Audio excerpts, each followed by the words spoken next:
கர்த்தருடைய பரிசுத்த நாமத்திற்கு மகிமை உண்டாவதாக. இந்த காலவெளியிலே தொடர்ந்து தேவனுடைய வார்த்தையை தியானிக்க கர்த்தர் கிருபை செய்வாராக. நம் ஆசீர்வாதங்களை குறித்து எப்படி சுதந்திரிப்போம் என்று சொல்லி நாம் தியானித்துக் கொண்டிருக்கிறோம். இதனாலே ஒரு கடைசி ஒரு ஆசீர்வாதத்தையும் நாம் பார்ப்போம். 1 பேதுரு 3ஆம் அதிகாரம் 9ஆம் வசனம் சொல்கிறது, தீமைக்கு தீமையும் உதாசீனத்துக்கு உதாசீனத்தையும் சரி கட்டாமல் அதற்கு பதிலாக நீங்கள் ஆசீர்வாதத்தை சுதந்திரித்துக் கொள்ளும்படி அழைக்கப்பட்டவர்கள் என்று எண்ணி அறிந்து ஆசீர்வதியுங்கள்.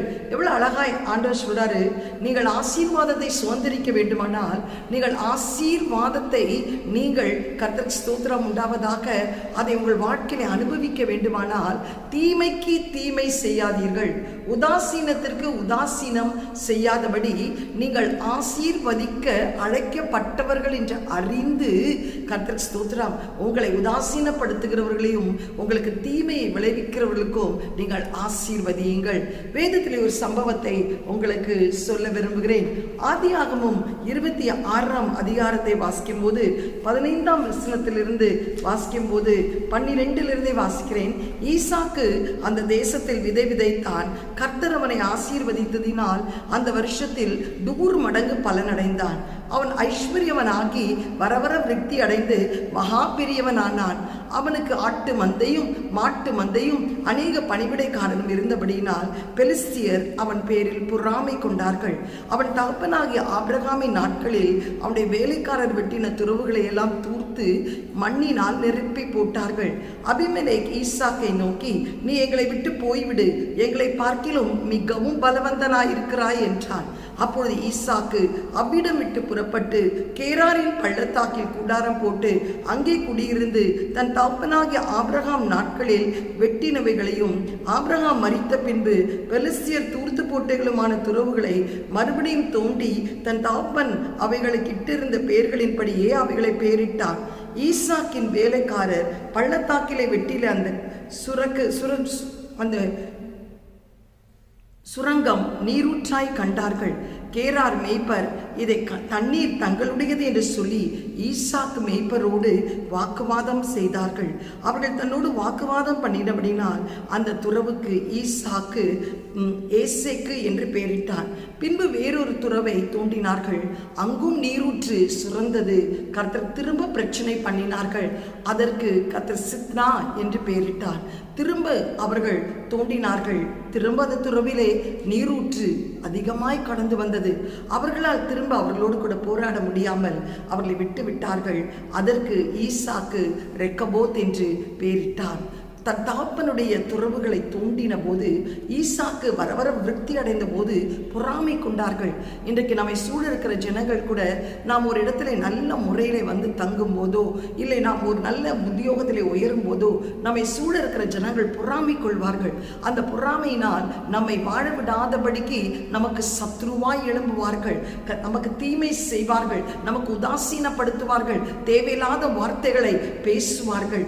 ஆனால் உங்க வாழ்க்கையிலே ஒன்றை மறந்து விடாதீர்கள், நீங்களும் தீமைக்கு தீமையோ உதாசீனத்துக்கு உதாசீனத்தையோ செய்யாமல் நீங்கள் ஆசீர்வதிக்கப்பட அழைக்கப்பட்டவர்கள் என்று அறிந்து உமக்கு தீமை செய்கிறவர்களை, உமக்கு உதாசீனப்படுத்தி பேசுகிறவர்களை ஆசீர்வதியுங்கள், மனமாற ஆசீர்வதியுங்கள்.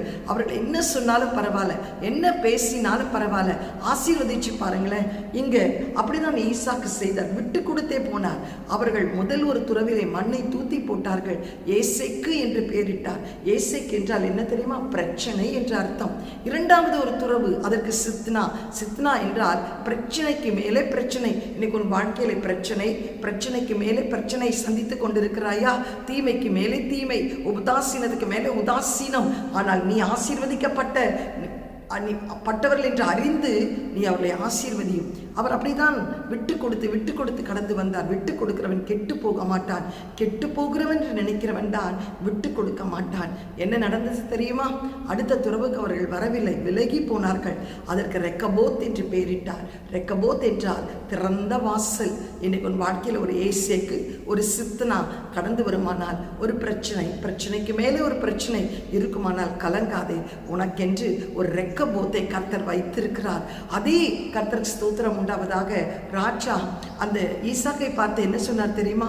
அதற்கு அவர்கள், நிச்சயமாய் கர்த்தர் உம்மோடு கூட இருக்கிறார் என்று கண்டோம், ஆகையால் எங்களுக்கும் உமக்கு ஒரு ஆணை ஏற்பாடு உண்டாக வேண்டும் என்று நாங்கள் நிர்ணயம் பண்ணினோம். நாங்கள் உம்மை தொடாமல் நன்மை உமக்கு செய்து உம்மை சமாதானத்தோடு அனுப்பிவிட்டது போல் நீ எங்களுக்கு தீங்கு செய்யாதபடி உம்மோடு ஒரு உடன்படிக்கை பண்ணிக்கொள்ள வந்தோம். நீ கர்த்தரால் ஆசீர்வதிக்கப்பட்டவராமே. What a beautiful testimony. கர்த்தருக்கு சொல்ற ஈசாக்கை குறித்து அவர்கள் சொல்கிறார்கள், நீ கர்த்தரால் ஆசீர்வதிக்கப்பட்டவராமே. இன்னைக்கு எனக்கு அருமையானவர்களே, இதை கேட்டுக்கொண்டிருக்கிறவர்களே, தீமைக்கு தீமை செய்யாதபடி, உதாசீனத்துக்கு உதாசீனத்தை செய்யாதபடி நீங்கள் ஆசீர்வதிக்கப்பட்டவர்கள் என்று அறிந்து நீங்கள் மற்றவர்களை, உங்களை தீமைப்படுத்துகிறவர்களை, உங்களை உதாசீனப்படுத்தி பேசுகிறவர்களை ஆசீர்வதிங்கள், மனமாற ஆசீர்வதிங்கள். அது நிமித்தம் உன் வாழ்க்கையில் ஒரு ஏசேக்கு பிரச்சனை, ஒரு சித்தனா பிரச்சனைக்கு மேல் பிரச்சனை. ஆனால் மறந்துடாதே, உனக்கென்று ஒரு ரெகோபத் வைத்திருக்கிறது. யார் உன்னை வேதனைப்படுத்தினார்களோ, யார் உன்னை உதாசீனப்படுத்தினார்களோ, யார் உன்னை துன்பப்படுத்தினார்களோ அவர்களே வந்து சாட்சி சொல்லுவார்கள், நீ கர்த்தரால் ஆசீர்வதிக்கப்பட்டவராமே. இந்த கால வேளையிலே உனக்கென்று ஒரு ஆசீர்வாதத்தை கர்த்தர் வைத்திருக்கிறார். கர்த்தருக்கு ஸ்தோத்திரம். நீ ஆசீர்வதிக்கவே நீ அழைப்பை பெற்றிருக்கிறாய் என்பதை மறந்துடாதபடி நீ எல்லாரையும் ஆசீர்வதி. உன்னை விசேஷமாய் துன்பப்படுத்துகிறவர்களை, வேதனைப்படுத்துகிறவர்களை, உபத்திரவப்படுத்துகிறவர்களை, உதாசீனப்படுத்துகிறவர்களை, தீமை செய்கிறவர்களை, வீணான பழிகளை சுமத்துகிறவர்களை ஆசீர்வதி. அதே வாய் உன்னை பார்த்து சொல்லும், நீ கர்த்தரால் ஆசீர்வதிக்கப்பட்டவராமே. எப்போ சொல்வாங்க தெரியுமா? உனக்கு ஒரு ரெக்கபோத் இருக்கும்போது. ஹல்லேலூயா. உனக்கு கர்த்தர் ஒரு ரெக்கபோத்தை தரும்போது, ஒரு திறந்த வாசலை உன் வாழ்க்கையில வைக்கும்போது, இன்னைக்கு ஆண்டவரிடத்துல கேட்போமா? ஆண்டவரே, ஏசேக்கு சித்னா இதெல்லாம் நான் சந்திச்சிட்டேன், எனக்கு ஒரு ரெக்கபோத் வேணும் ஆண்டவரே, என்னை கஷ்டப்படுத்துகிற மனமாற ஆசீர்வதிக்கிறேன் என்று சொல்லி ஆசீர்வதியுங்கள். ஒரு அற்புதத்தை காண்பீர்கள். ஹல்லேலூயா.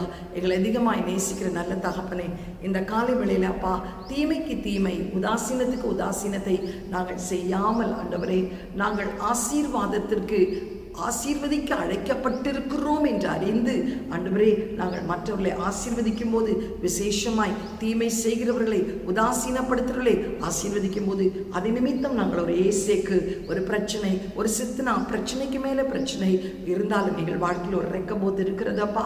எங்களை யார் துன்பப்படுத்தினார்களோ, உபத்திரவப்படுத்தினார்களோ, வேதனைப்படுத்தினார்களோ அவர்கள் வாயினாலே நீங்கள் கர்த்தரால் ஆசீர்வதிக்கப்பட்டவர்கள் என்று சாட்சி சொல்லத்தக்கதாக என் தேவன் எங்களுக்கு அனுகிரகம் செய்கிறதற்கு ஸ்தோத்திரம். உறவினர்கள் நிமித்தம் இன்றைக்கு ஆண்டவரே சாபங்களும் தீமைகளும் சந்தித்துக் கொண்டிருக்கிற சகோதரிகளுக்காய் ஜெபிக்கிறேன் ராஜா. ஆண்டவரே, அவர்களை யார் துன்பப்படுத்துகிறார்களோ அவர்களை மனமாற ஆசீர்வதிக்கட்டும் அப்பா. ஆண்டவரே, என் தேவன் ஒரு பெரிய ரெக்கபோத், ஒரு திறந்த வாசலை நீர் வைத்திருக்கிறதற்காய் ஸ்தோத்திரம். அவர்களே இவர்களை எங்கள் கர்த்தரால் ஆசீர்வதிக்கப்பட்டவர்களை சாட்சி சொல்வதற்காக ஸ்தோத்திரம். தேவ கிருபை ஆளுகை செய்யட்டும் இயேசுவின் மூலம் நல்ல பிதாவே, ஆமென். God bless you. Have a blessed day. Amen.